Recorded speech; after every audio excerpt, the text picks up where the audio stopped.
Est-ce que vous ne craignez pas que cette lutte anti-tabac soit à un moment donné contre-productive, qu'elle atteigne un peu trop nos libertés? À en juger le nombre de tweets qu'on a reçus, #1midi, qui sont très négatifs sur le sujet.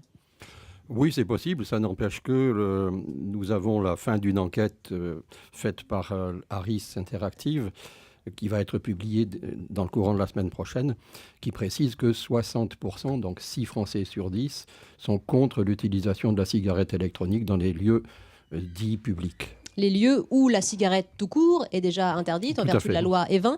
C'est Oui, oui. cette homogénéité finalement de la Oui, loi oui, que vous souhaitez? tout à fait. C'est-à-dire que le problème, c'est que la cigarette électronique en soi, c'est quelque chose, c'est une innovation qui est très intéressante et qui produit des effets euh, très valables pour la santé publique.